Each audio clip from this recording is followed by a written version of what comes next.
हाय प्यारे बच्चों, कैसे हैं आप सब। प्यारे बच्चों, मैं आज आपके लिए लेकर आया हूँ उन बच्चों के लिए जो 2023 में यूपी बोर्ड का एग्ज़ाम देने वाले हैं। आने वाले 16 फरवरी से एग्ज़ाम शुरू हैं और ये वीडियो है केमिस्ट्री वाले बच्चों के लिए। इस वीडियो में है एथिलएमीन बनाने की प्रयोगशाला विधि। ये एथिलएमीन को कैसे बनाते हैं, और ये 5 नंबर या 4 नंबर में हर साल ज़्यादातर आता ही है, हो सकता है आपके भी आ जाए। तो एथिलएमीन को कैसे बनाया जाता है। एथिलएमीन मतलब क्या, जिसमें 2 कार्बन होंगे। एथिल है तो एथ में प्रोप वाला सिस्टम होता है, तो C2H5NH2 ये होता है एथिलएमीन। C2H5NH2 ये होता है एथिलएमीन। ये कैसे बनेगा प्रयोगशाला में, उसके बारे में आज हम चर्चा करेंगे। चित्र सहित इसको बनाना है। देखो एथिलएमीन क्या होता है। एथिलएमीन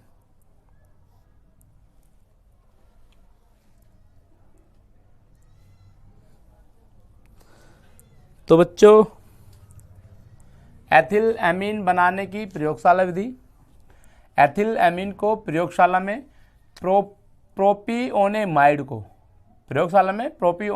को ब्रोमीन तथा पोटेशियम हाइड्रोक्साइड विलयन के साथ गर्म करते हैं तो एथिलएमीन प्राप्त होती है, और इस क्रिया को हॉफमैन ब्रोमाइड अभिक्रिया कहते हैं। यानी कि ये जो रिएक्शन हमारी होगी, तो इस रिएक्शन को हम बोलेंगे हॉफमैन ब्रोमाइड रिएक्शन। कभी कभी क्वेश्चन ये भी आता है कि हॉफमैन ब्रोमाइड रिएक्शन क्या है, 1-2 नंबर में आ जाता है। पहले मैंने क्या बताया, प्रोपेनोमाइड। ये क्या है हमारा, ये है प्रोपेनोमाइड। क्या है हमारा, प्रोपेनोमाइड। फिर क्या, ब्रोमीन, ये है हमारा ब्रोमीन।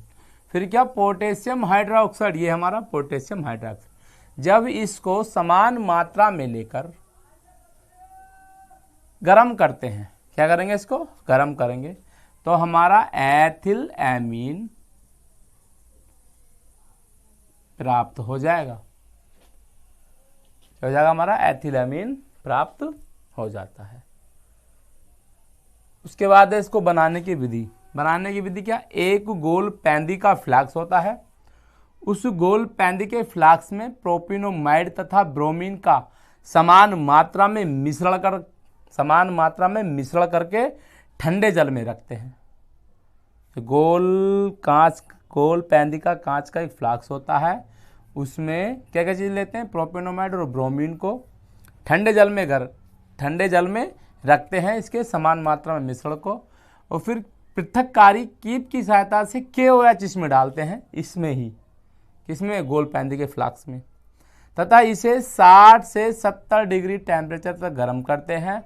तो एथिलएमीन ग्राही में वाष्प के रूप में एकत्रित हो जाती है, जिसमें तनु HCl होता है। यानी कि जो ग्राही में ये जाता है हमारा एथिलएमीन वाष्प के रूप में, उसमें तनु HCl होता है, जिसमें अवशोषित होकर, क्या चीज़ अवशोषित होकर, जो उसमें बना है क्या, एथिलएमीन।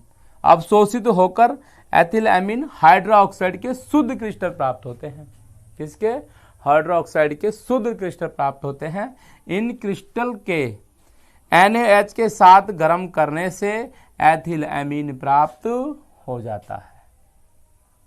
NaH क्या होता है, कास्टिक सोडा।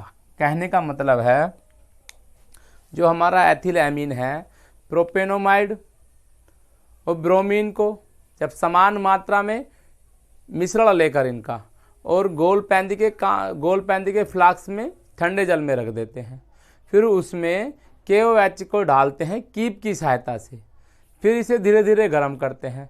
जब ये धीरे धीरे गर्म होने लगता है, तो फिर क्या, एथिलएमीन वाष्प के रूप में जाके गिराही में एकत्रित हो जाती है। गिराही में हमारा रखा होता है तनु HCl।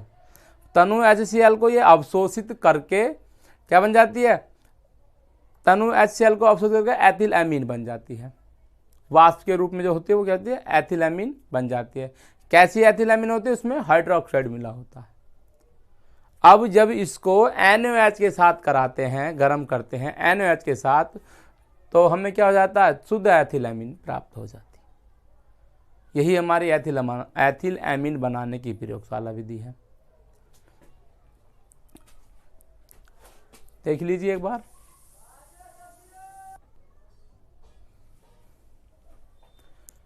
ये है इसका क्रियाविधि पूरी तरीके से। तो कैसे, पहले कहा गया कि एक गोल पैंदी का फ्लाक्स, ये रहा गोल पैंदी का फ्लाक्स, ये वाला, इसमें प्रोपेनोमाइड तथा ब्रोमीन भरा होता है, इसमें दोनों में, इस वाले फ्लाक्स में प्रोबिन और प्रोपेनोमाइड। ये जो होता है ये उष्मक जल होता है, उष्मक मतलब गर्म पानी वाला होता है। ब्रोमीन प्लस ब्रोमाइड, इसके अंदर जो जल है इसके अंदर, उसमें इसको डाल देते हैं।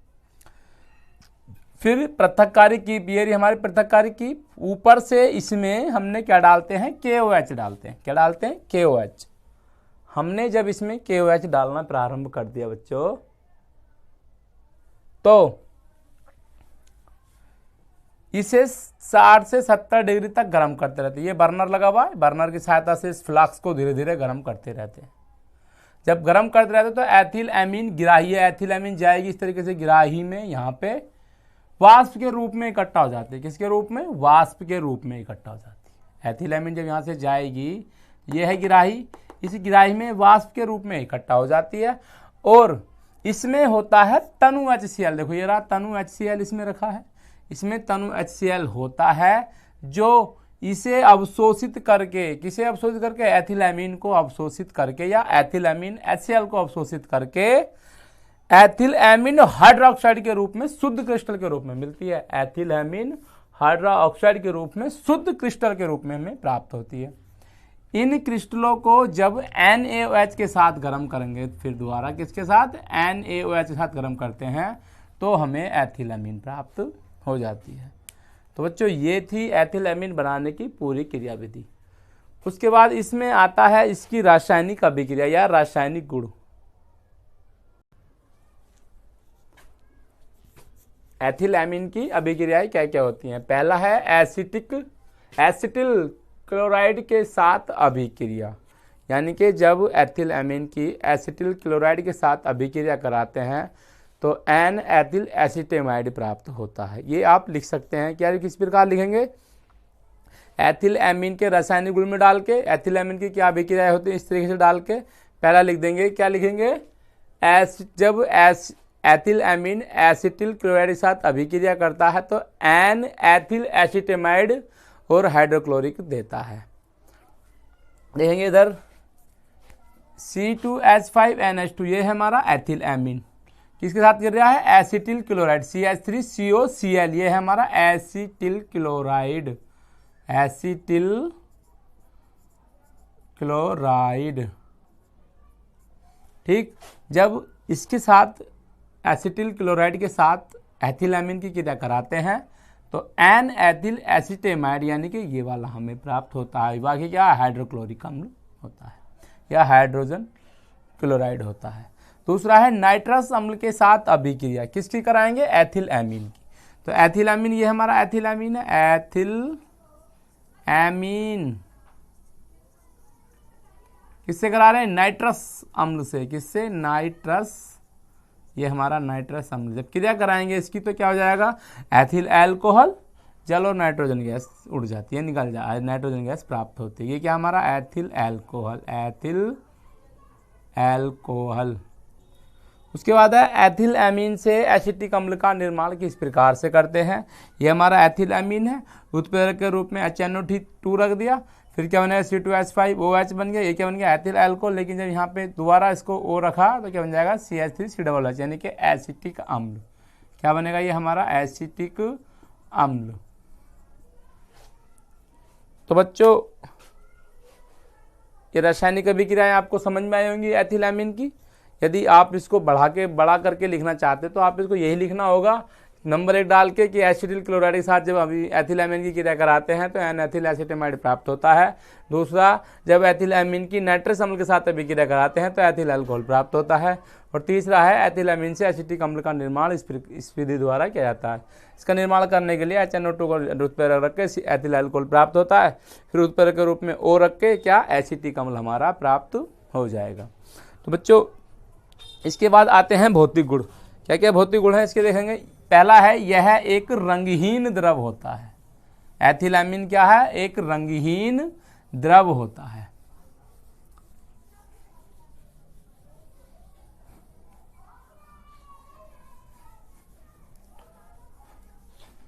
पहला है, यह एक पहला, यह एक रंगहीन द्रव होता है।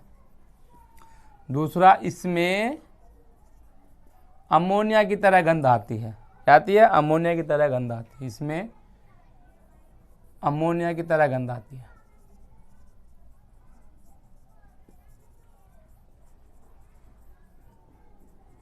गंध होती है। तीसरा है, यह कार्बनिक विलायकों तथा जल में विलय है। यह कार्बनिक विलायकों तथा जल में विलय है। नंबर 4 है इसका रासायनिक गुण। पहला हो गया, यह एक रंगहीन द्रव है। दूसरा, इसमें अमोनिया की तरह गंध आती है। तीसरा, यह अकार्बनिक विलायक तथा जल में विलय है। आप इनको भी लिख सकते हैं यदि लिखना चाहें तो। यह ज्वलनशील होता है। यह कैसा होता है? ज्वलनशील होता है। ज्वलनशील का मतलब है कि इसमें आग लग जाती है। तो बच्चों, ये था एथिल अमान्य का एथिल एमीन बनाने की प्रयोगशाला विधि। और यदि ये बोर्ड एग्जाम में आएगा, मैं आशा करता हूँ इसको आप आसानी से कर सकते हैं और 5 नंबर आराम से पा सकते हैं। तो बच्चों, आज की वीडियो में इतना ही। देर ना करते हुए हम इस वीडियो को यहीं ख़त्म करते हैं। अगली एक प्यारी सी वीडियो के साथ मिलेंगे। Bye, take care.